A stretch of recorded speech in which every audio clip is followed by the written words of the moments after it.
Buenos días con todos, siendo las 9:37 del martes 6 de mayo del 2024. El Juzgado Supremo de Investigación Preparatoria, a través de esta audiencia virtual y a cargo del juez Checla Soria, va a llevar a cabo la audiencia pública virtual de tutela de derechos solicitada por la defensa de Proética, capítulo peruano de Transparencia Internacional, en el proceso seguido contra Dinercilia Boluarte Segarra y otros por la presunta comisión del delito de colusión agravada en agravio del Estado. Expediente 16-2025. Esta audiencia además se registra en audio y video. Voy a acreditar a los asistentes. Señor fiscal. Muy buenos días, señor juez. Muy buenos días con todas las partes que están conectadas en la plataforma. En representación del Ministerio Público, acude ante ustedes a través de esta plataforma Luis Arturo Bayón Segovia, fiscal adjunto supremo adscrito al despacho de la Fiscalía de la Nación, con domicilio procesal en Avenida Bancay, cuadra 5, sin número, piso 9, casilla electrónica número 171927 y correo electrónico eyc.mp2@mpfn.gov.pe. Muchas gracias. Gracias. Por la defensa de Proética. Gracias, señor magistrado. Buenos días, señor fiscal. Mi nombre es José Carlos Ugaz Sánchez Moreno, con registro del Colegio de Abogados de Lima 11.169, correo jugaz@bvu.pe, teléfono 994113946 y casilla del Colegio de Abogados de Lima 310. Gracias. ¿Algún escrito que se haya presentado? Ninguno, no hay ningún escrito. Muy bien, vamos a escuchar los argumentos de la defensa de Proética. Doctor Ugaz, ¿tiene 15 minutos, 20 minutos? Perfecto, señor magistrado. Muchas gracias. Creo que con Adelante. 20 minutos será suficiente. Okay, Nuestro petitorio consiste en solicitar a usted se sirva a declarar fundada la tutela de derechos y en consecuencia nula la providencia número 63 que denegó la solicitud que presentara la Asociación Civil Proética con fecha 20 de enero del 2025 y en consecuencia disponga que el Ministerio Público cumpla con el texto de la ley e incorpore a Proética como parte agraviada en esta investigación. Los antecedentes, muy brevemente, se refieren a una imputación o una teoría del caso en la que se investiga a la presidenta de la República por presunto delito de colusión agravada al haber favorecido a su amigo Víctor Torres Merino mientras ella fue ministra del MIDIS, de Inclusión y Desarrollo Social, para que este amigo suyo sea contratado como proveedor de servicios de programas sociales, entre ellos el de Caliwarma, que es un tema en el que Proética viene estando involucrada desde el inicio de las intoxicaciones por corrupción en el caso de Puno, que luego se han ido extendiendo por diversos territorios de nuestro país. Nuestra solicitud de incorporación se funda en el artículo 94.4 del Código Procesal Penal, que señala que las asociaciones en los casos de delitos que afectan intereses colectivos o difusos pueden incorporarse como víctimas para coadyuvar a la defensa de quienes han sido dañados o afectados, perjudicados por los actos de corrupción. Sin embargo, el Ministerio Público, en primer lugar, negó expresamente el derecho que teníamos para entrevistarnos con la fiscal a cargo de la investigación a fin de explicar las razones de nuestro pedido. Esto es un pedido muy simple porque está expresamente conferido en la ley, sin embargo es nuevo en nuestro sistema porque son muy pocas las asociaciones, creo que ninguna, somos los primeros que hemos ejercido este derecho del artículo 94.4. Y hay aquí evidentemente no una razón legal, sino una razón cultural de la Fiscalía de negarse sistemáticamente. Este es el tercer caso en el que estamos interponiendo una tutela, ya hemos ganado una, en el que la Fiscalía niega el texto expreso de la ley porque en el fondo hay un sentimiento de propiedad de la acción penal y eso no se condice con el texto constitucional ni la función que debe cumplir el Ministerio Público. Se rechazó nuestro pedido de entrevista, sin embargo, se le concedió a la Procuraduría el derecho a que exprese su posición en este tema y luego, señor magistrado, emite no una providencia, emite no una disposición, sino una providencia, la providencia número 63 del 8 de marzo, en virtud de la cual rechazó nuestro pedido para ser considerados como agraviados conforme al texto del Código Procesal Penal.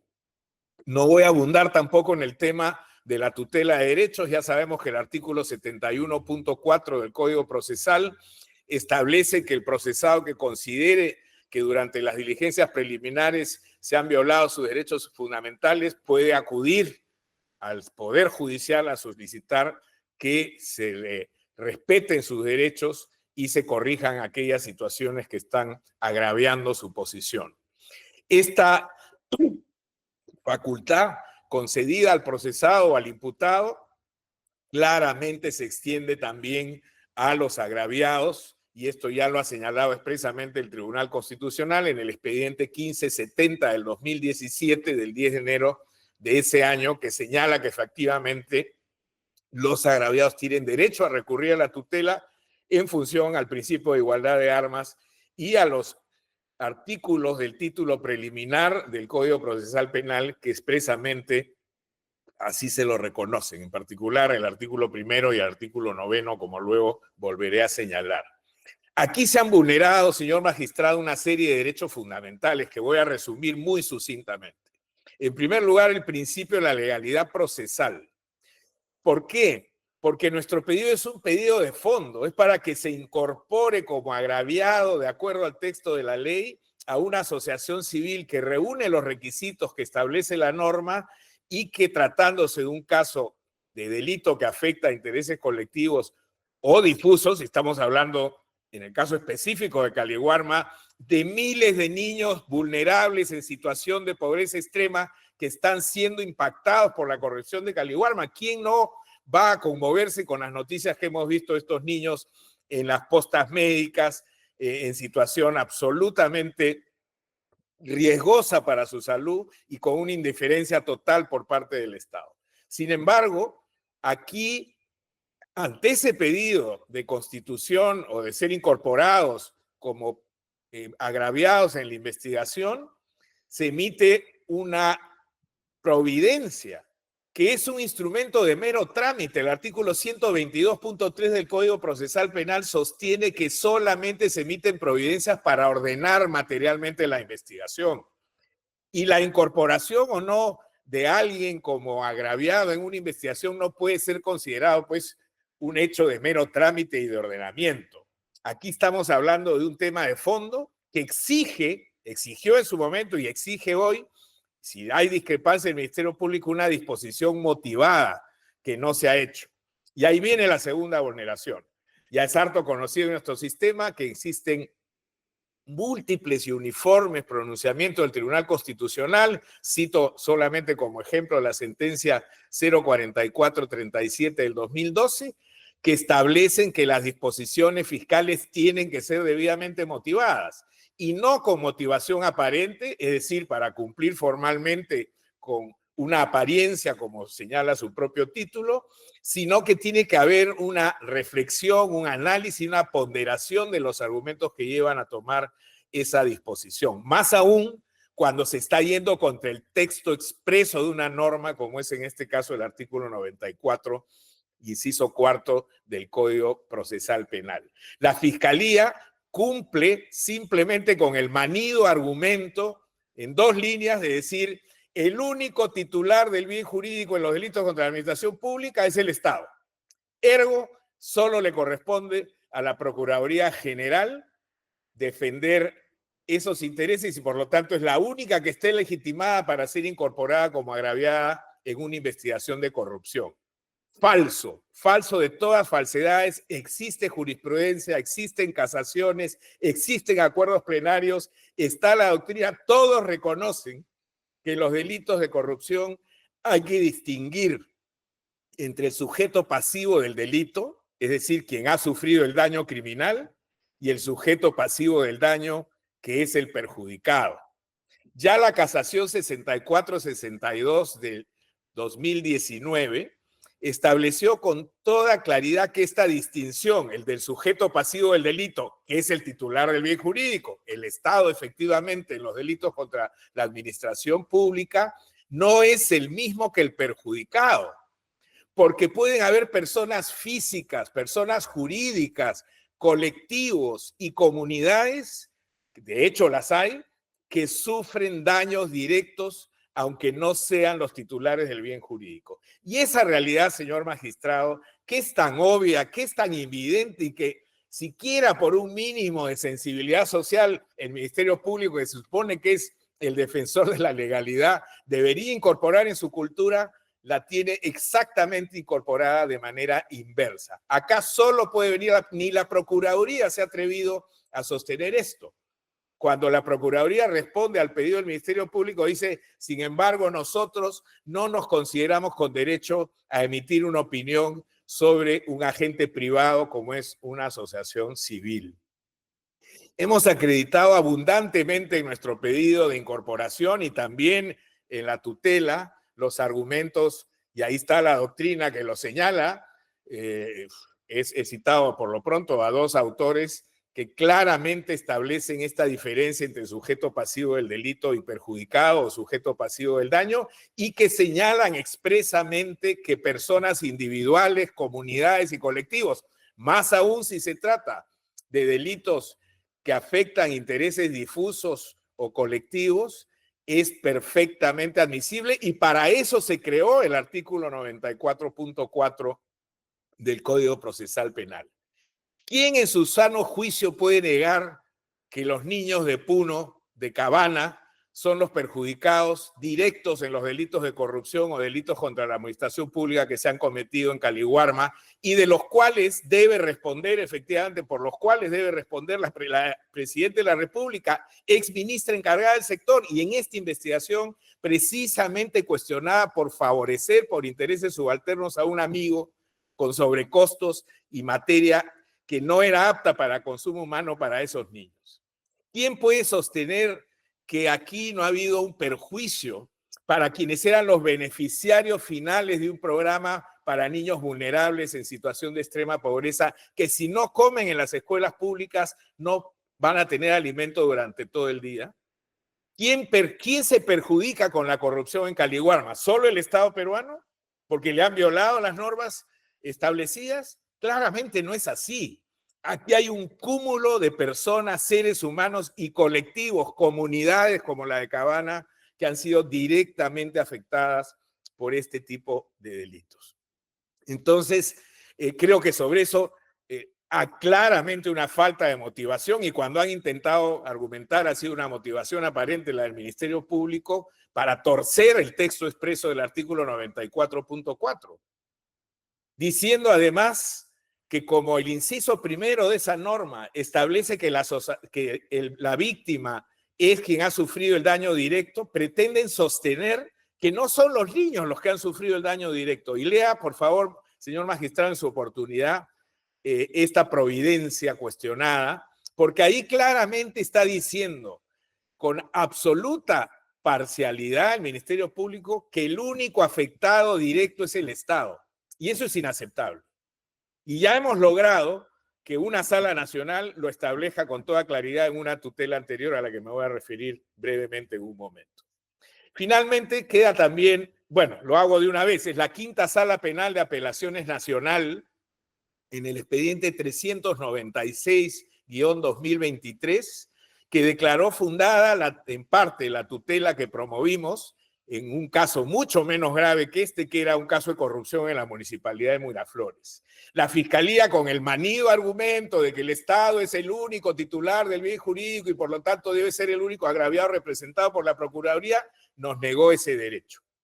La quinta Sala Penal de Apelaciones Nacional, en este expediente, invocó la casación 596-2021 de Junín, que establece claramente que debe diferenciarse entre ofendido por el delito y perjudicado por el delito. Declaró nula en ese extremo. Ahí también, de manera increíble, la Fiscalía utilizó una providencia y no una disposición, cosa que la sala le llamó la atención y le ordenó corregir, y dispuso, declarando que la tutela era fundada en parte, que hubiera un nuevo pronunciamiento del Ministerio Público atendiendo a esta diferencia entre perjudicado el delito por el delito y el afectado. Por lo tanto, ya hay jurisprudencia en nuestro medio que señala que sí corresponde incorporar como parte agraviados a personas distintas al Estado que han sufrido el daño de los actos de corrupción.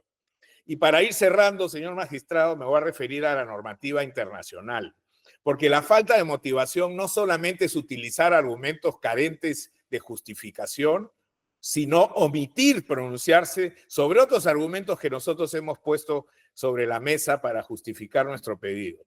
La Convención de Naciones Unidas contra la Corrupción, que es el instrumento internacional más importante en materia de corrupción a nivel global y de la cual el Perú es signatario y por lo tanto es ley en nuestro país, establece en su artículo 13 que los estados, el Estado peruano debe fomentar la participación de las organizaciones de la sociedad civil en los procesos de corrupción. Y que se debe, artículo 13, y que se debe dar atención prioritaria a la indemnización de víctimas de corrupción, no al Estado, a las víctimas humanas, a las víctimas con nombre y apellido, que son las que sufren directamente los agravios, el daño que producen los casos de corrupción, artículo 57, inciso 3 de la Convención. Y además, en su artículo 35 establece expresamente que el Estado peruano está obligado a garantizar el derecho a que las víctimas puedan iniciar acciones legales.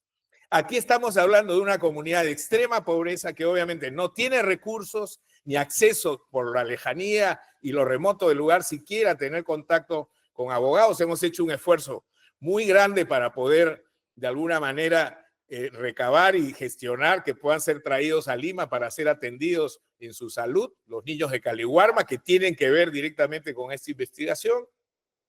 Y por lo tanto, su derecho a iniciar acción legal y defender sus intereses como víctimas en una investigación depende en que hayan organizaciones como Proética sin fines de lucro que tienen como mandato precisamente luchar contra la corrupción, que se incorporen con el único interés de que se haga justicia coadyuvando a la sanción del delito y a la reparación que se merecen las víctimas. Esto mismo está establecido en el artículo 8.1 del Pacto de San José, cuando habla del derecho, de los derechos al debido proceso legal. Y quiero referirme, ya para terminar, al informe del Grupo de Trabajo de Naciones Unidas para la implementación de la Convención de Naciones Unidas contra la Corrupción. Este informe introduce el concepto de daño social y dice que este concepto de daño social debe ser promovido, y leo literalmente porque se aplica tal cual como un dédalo a este caso, debe ser promovido para aquellos casos cuando a grupos de personas se les niega la calidad de víctimas con el argumento que no tienen un interés directo y específico porque solo le corresponde al Estado. Este es un problema ya que ha merecido pronunciamiento de los organismos internacionales de derechos humanos contra la corrupción y de las garantías del debido proceso. En el año 2019, el 6 de diciembre, la Comisión Interamericana, somos parte de ese sistema también, emitió el informe sobre corrupción y derechos humanos haciendo referencia al daño social y a la importancia de que se reconozca a las víctimas humanas, colectivos, comunidades, este derecho a participar en los procesos para reclamar la indemnización que les corresponde, independientemente de si el Estado como titular del bien jurídico lo quiere hacer. Termino con el argumento formal que no requiere mayor explicación. El artículo 94.4 solo establece dos condiciones para que una asociación pueda incorporarse como víctima en un proceso por corrupción. Cuando hablamos de corrupción, nadie puede negar que estamos hablando de un delito, la colusión agravada en este caso, que afecta intereses difusos e intereses colectivos. ¿Y cómo no lo va a hacer? Todos nosotros aquí, los que estamos en esta audiencia, somos contribuyentes. ¿Acaso no nos están robando nuestros impuestos y nuestra contribución cuando se cometen actos de corrupción? Por supuesto, y todos terminamos siendo agravados como sociedad peruana o colectivos menores. Pero bueno, independientemente de eso, que creo que no admite mayor debate, y espero que no sea cuestionado por el Ministerio Público, que la corrupción es un delito que afecta a intereses colectivos y difusos, la norma solo exige dos condiciones. Que la asociación civil que solicita ser incorporada como agraviada para coadyuvar la posición de las víctimas se haya constituido con anterioridad a la comisión del delito. Proética tiene 23 años de existencia en el Perú. Hemos presentado su registro de constitución, sus estatutos y por lo tanto esta norma está largamente cumplida. Este requisito de la norma. Y el segundo requisito es que su objeto social tenga que ver con los hechos que son materia de investigación. Y el estatuto que obra en la carpeta de Proética señala claramente que Proética se constituyó hace 23 años para promover la integridad, la ética y luchar contra la corrupción, que es precisamente lo que estamos tratando de hacer y que curiosamente la Fiscalía no nos permite. No entendemos muy bien esa lógica más allá de una cultura reaccionaria que por décadas ha hecho pensar a los fiscales que son dueños de las investigaciones y eso no es así. Aquí hay otros agraviados que tienen derecho a participar y pedir que se les reconozca el daño que se les ha ocasionado y les sea indemnizado. Por estas razones, señor magistrado, es que vengo a solicitar en representación de Proética, como usted bien ha señalado, capítulo peruano de Transparencia Internacional, la organización más grande del mundo en materia de lucha contra la corrupción, que se declare fundada esta tutela, nula la Providencia 63 por las razones expuestas y se disponga que el Ministerio Público incorpore a Proética como víctima en esta investigación, desde la investigación preliminar, porque así lo establece el artículo 1 y el artículo 9 del título preliminar, que establece claramente que las víctimas tienen los mismos derechos a participar en toda etapa de la investigación que tiene el imputado. Y en ese sentido, reitero, una vez más se sirva declarar fundada esta tutela. Muchas gracias. Gracias. Doctor Bayón, también tiene el uso de la palabra por el mismo tiempo. Muchas gracias, señor juez. Hemos escuchado atentamente la intervención del representante de esta asociación, quien puntualmente solicita a su judicatura que declare, bueno, que básicamente permita su incorporación como parte agraviada en una carpeta fiscal que está siendo objeto de investigación en etapa preliminar. En principio, cabe hacer una precisión, toda vez que el abogado defensor ha hecho mención a de modo reiterativo a los hechos que serían objeto de investigación y cuya titularidad o representación de la parte afectada quiere asumir. No es cierto que en la presente carpeta fiscal se esté investigando los hechos relacionados a la producción o distribución de alimentos del programa Caliwarma. En absoluto, ese es el hecho objeto de investigación en esta carpeta fiscal. En efecto, hay una carpeta relacionada a ese hecho, ciertamente muy sensible por su connotación, pero no es en esta carpeta fiscal lo que se está investigando. Puntualmente, en la carpeta 91-2023, en la cual solicita su incorporación como agraviado, tiene relación con un presunto acto de corrupción relacionado o imputado a la señora Dina Ercilia Boluarte Segarra en su condición de presidente de la República, en su condición de ministra en ese entonces del Ministerio de Desarrollo e Inclusión Social, habría contratado a una persona de su entorno, de nombre William Ciro Contreras Chávez, por el monto de 11.910 soles. Ese es el hecho, uno de los hechos objeto de investigación en esta carpeta, y el otro tiene relación con la contratación de esta misma persona, pero en otro programa denominado Programa Nacional de Plataformas de Acción para la Inclusión Social País, en el cual también se elaboraron otras órdenes de servicio por el monto de 29.974.67 soles. Por tanto, esta precisión es importante, toda vez que se han señalado argumentos reiterativos en el sentido de que se quiere asumir la representación de los niños afectados por la distribución de alimentos inadecuados según lo que se ha difundido para el consumo humano. Segundo, con relación propiamente a la articulación, la defensa acude ante usted mediante una tutela de derechos, que por extensión indica que también podría ser articulado por la parte agraviada. En principio, tenemos que considerar o en todo caso aceptar o partir de la premisa de que el señor representante de esta asociación tiene la condición de agraviado. Y solo así, aceptando esta condición previa o esta premisa, podría extensivamente articular la tutela de derechos. Sin embargo, aún todavía no está definida, o en todo caso a nivel fiscal por lo menos ya se ha rechazado la posibilidad de que sea considerado como parte agraviada. Por tanto, consideramos que no podría articular un medio de defensa como la tutela de derechos, que además es de tipo residual y, en efecto, la jurisprudencia admite su extensión a la parte agraviada, pero siempre y cuando esté relacionado a la afectación o limitación de derechos establecidos en el artículo 71 del Código Procesal Penal.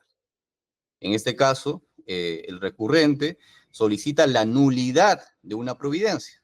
Por tanto, si solicita la nulidad, entendemos que hay un medio idóneo para el cuestionamiento de una decisión tomada a nivel fiscal.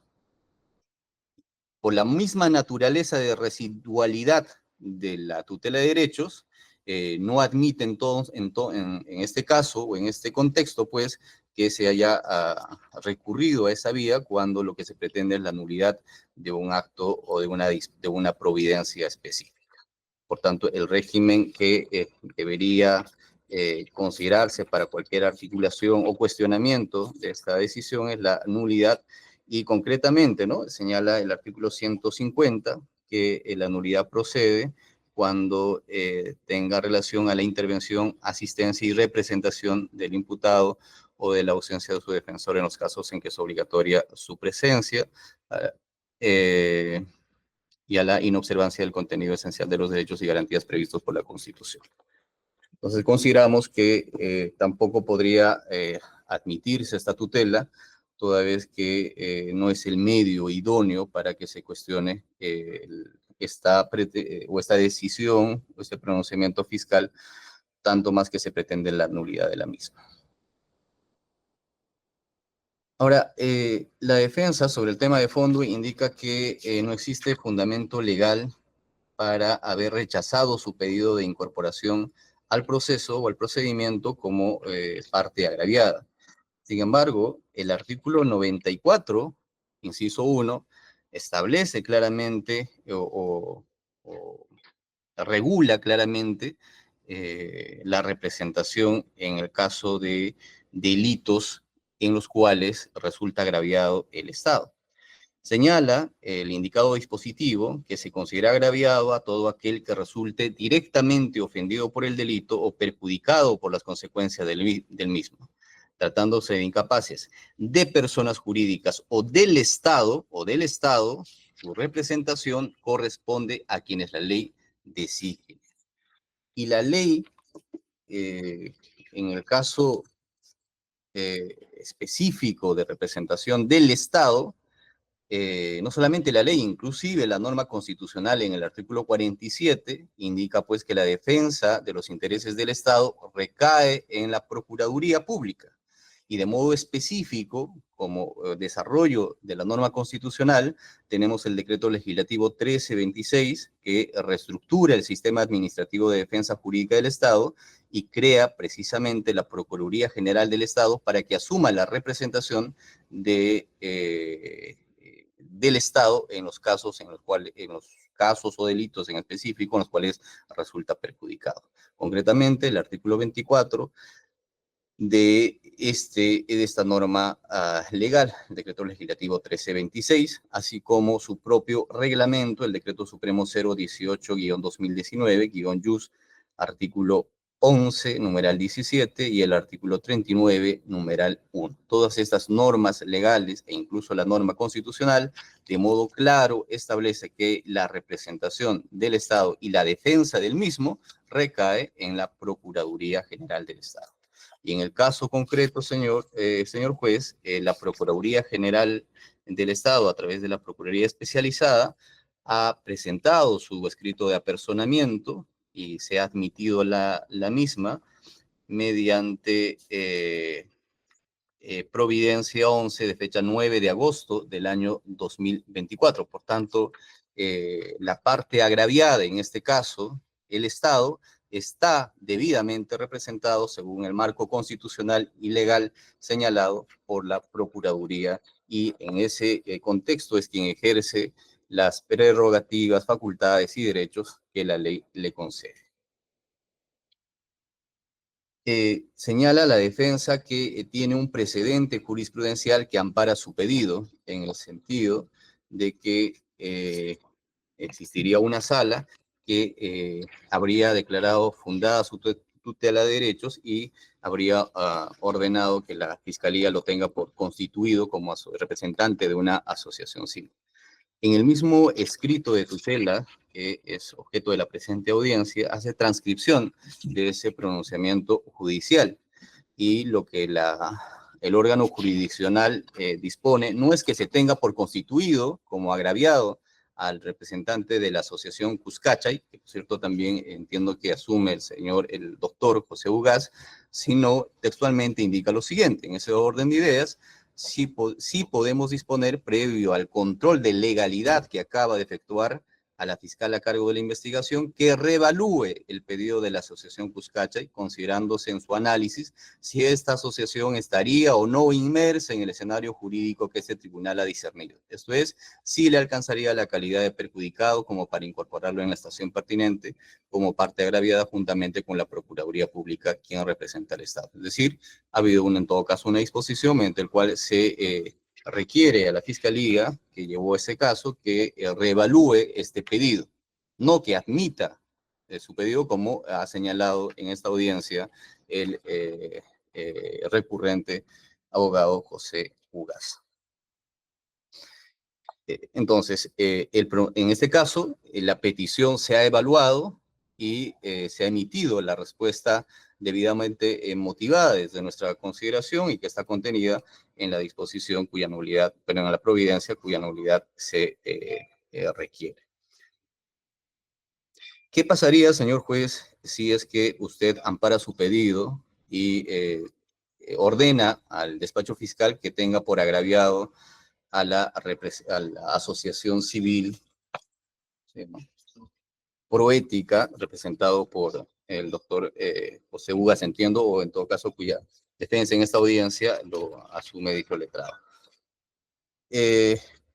Habilitando esta posibilidad, lo que podría desencadenar es que en la oportunidad procesal correspondiente es que articule su incorporación como actor civil.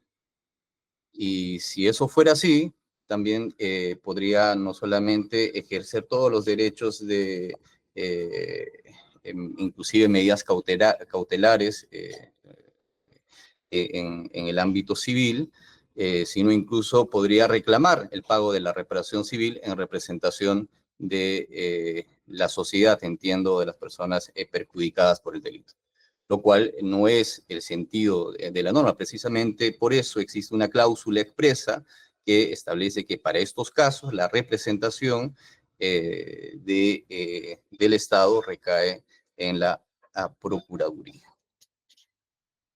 En ese sentido, señor juez, consideramos que no existe fundamento legal que ampare la petición del representante de Proética, y adicionalmente señalar pues de que no es que el Ministerio Público se arrogue la facultad de la persecución penal o de la acción del ejercicio de la acción penal. Es una cláusula constitucional que establece esa prerrogativa del Ministerio Público, ¿no? La incorporación del actor civil no es para contribuir a la persecución penal del delito, sino conforme establece la norma procesal civil, penal, básicamente procura su resarcimiento en el plano material o civil indemnizatorio. Siendo así, pues, no es esa función la que se cuestiona, no es una cultura, como señala el abogado defensor, sino es el ejercicio de una competencia constitucional. Por esos fundamentos, señor juez, solicitamos que se declare infundada la tutela de derechos formulada por el representante de la Asociación Civil Proética. Muchas gracias. Gracias, doctor. La defensa tiene 6 minutos para hacer una réplica. Gracias, señor magistrado. Muy brevemente. Obviamente nosotros no hemos sostenido que aquí se está ventilando el caso Caliwarma. Yo lo he traído a colación porque se vincula y porque ilustra de manera evidente y clara cuáles son las consecuencias de los actos de corrupción.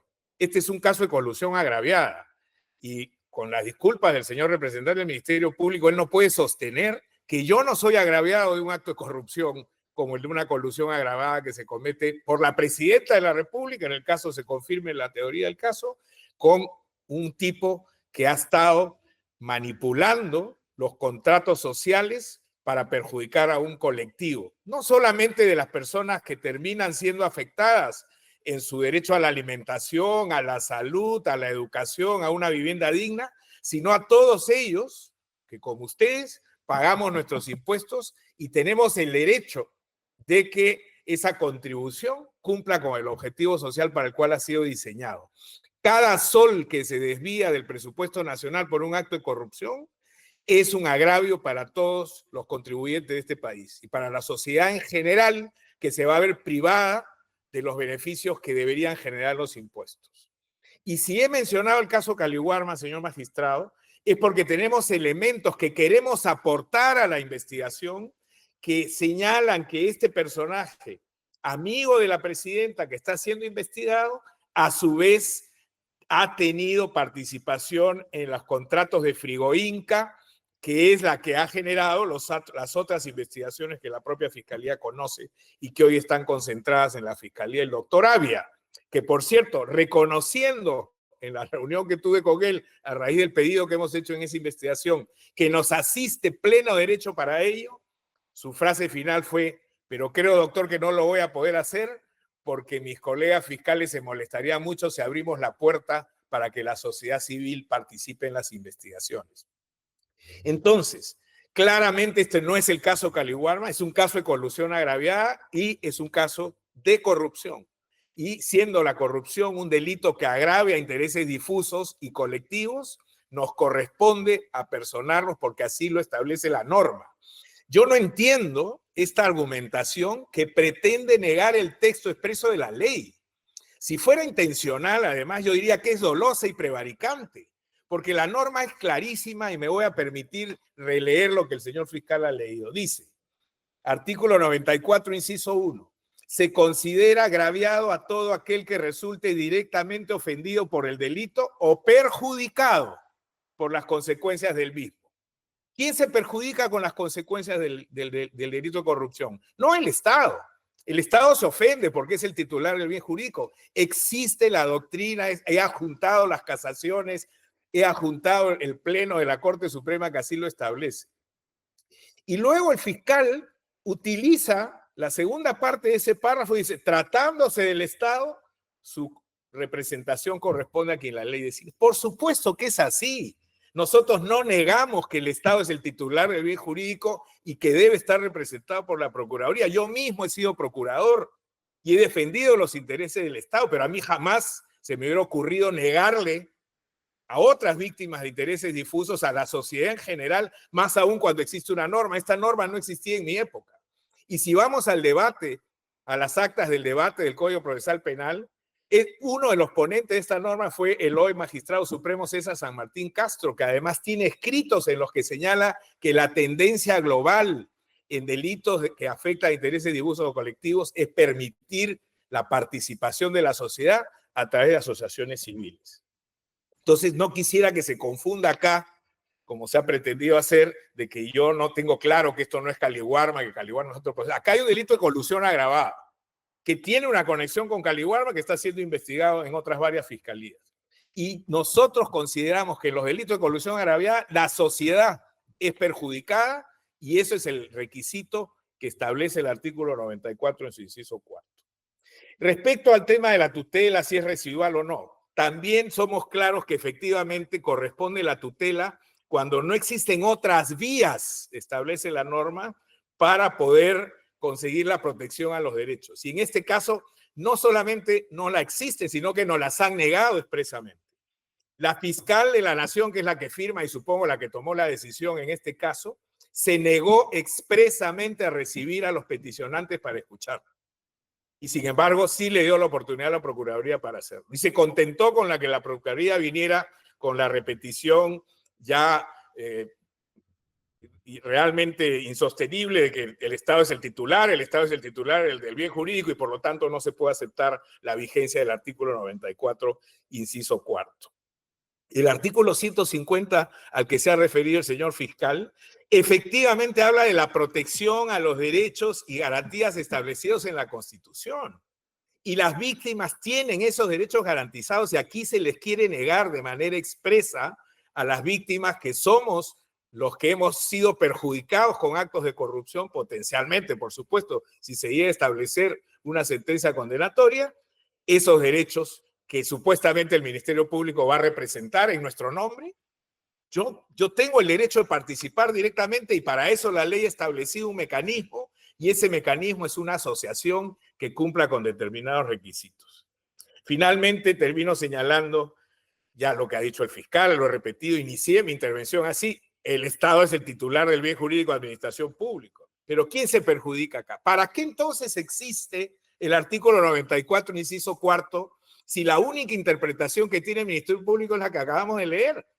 En los casos en los que el Estado es titular del bien jurídico será representado por la Procuraduría. Entonces, eliminemos el artículo 94.4. A mí me gustaría que salga un comunicado de la Fiscalía de la Nación diciendo que es una norma inconstitucional y que la Fiscalía interpreta que el delito de corrupción solo el Ministerio Público, solo el Estado puede ser representado porque es el titular del bien jurídico. Es más, el fiscal ha ido más allá. Le ha preguntado a usted, señor magistrado, ¿qué pasaría si usted declara fundada la tutela y ve con horror que se puedan constituir otros agraviados en parte civil, en actores civiles, para reclamar una indemnización? Por supuesto que sí. Ese es nuestro derecho. Y en este caso, evidentemente, Proética no lo hace para sí, lo hace para los fines altruistas para los que ha sido creado. Pero ¿por qué la Fiscalía en esta cultura conservadora y apropiante de los derechos de los ciudadanos pretende convencernos de que el Estado, esta entelequia defectuosa, corrupta, ineficiente, es el único que tiene derecho a pedir indemnización en estos casos? Eso es inaceptable, y menos aún viniendo de quienes se supone que son los defensores de la legalidad. Nosotros hemos solicitado que se cumpla con el texto expreso de la ley y cuando me he referido al precedente de la Quinta Sala Nacional, tampoco he dicho lo que se pretende distorsionadamente sostener que he dicho. Yo no he dicho que la Sala ha ordenado a la fiscal.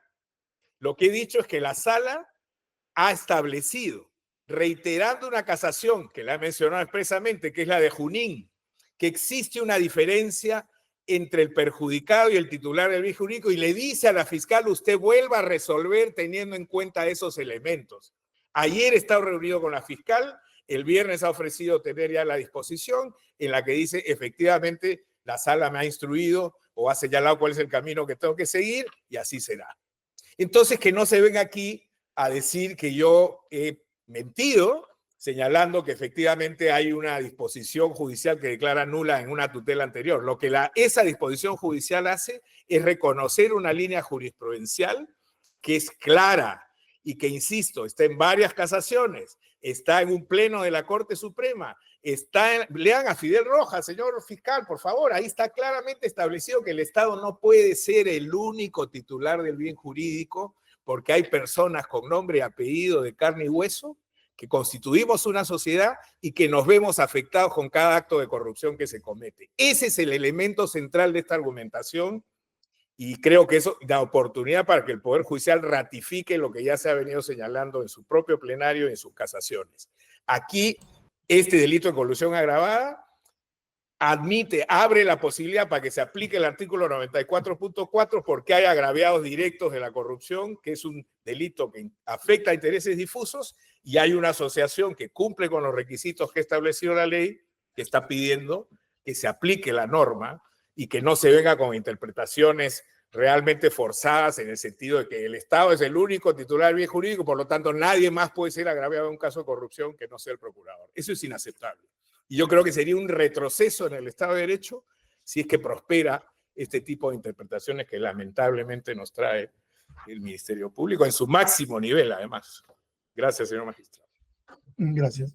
Doctor Bayón tiene la dúplica por el mismo tiempo, creo que son 9 minutos. Sí, no, muy breve, señor juez. Bueno, ahora en esta segunda intervención, el señor abogado José Ugas señala que, bueno, en todo caso ha hecho una precisión, ¿no? Que en efecto ya ha reconocido que este caso, esta investigación no tiene relación con lo que mediáticamente se ha difundido, un hecho sensible de corrupción, que es la distribución de alimentos no aptos para el consumo humano. Ese no es el caso objeto de investigación.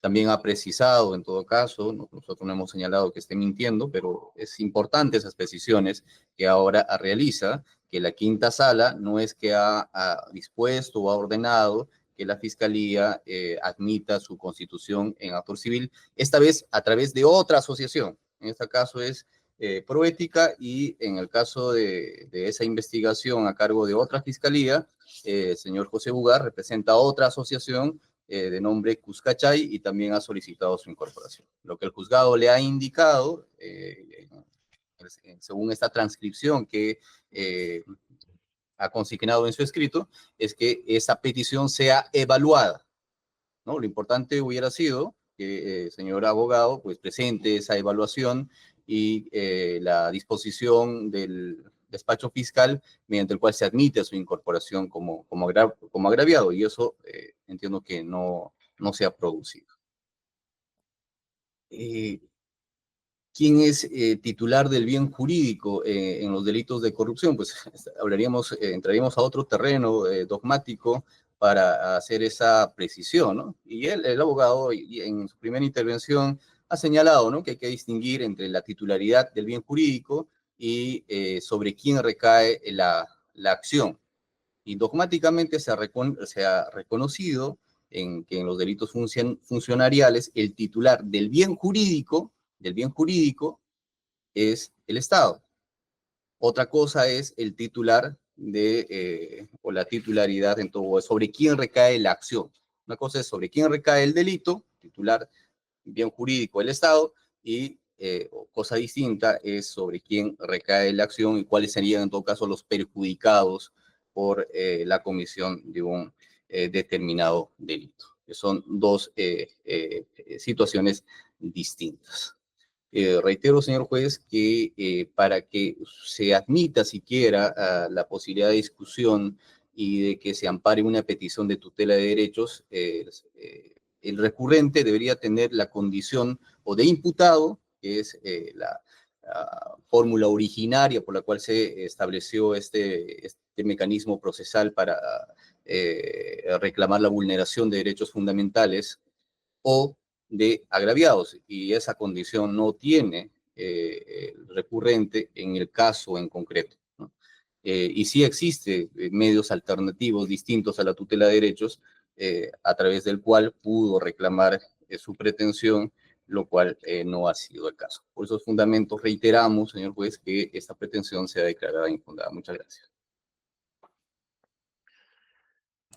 Gracias.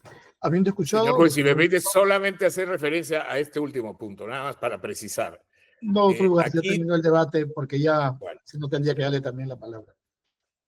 Yo entendió perfectamente la posición de cada uno de los. Habiendo escuchado los argumentos de la defensa, quien solicita se declare fundada la tutela de derechos y se incorpore como parte en un proceso seguido por la Fiscalía contra doña Dinercilia Boluarte Segarra y otros por la presunta comisión de delito de colusión agravada en agravio del Estado.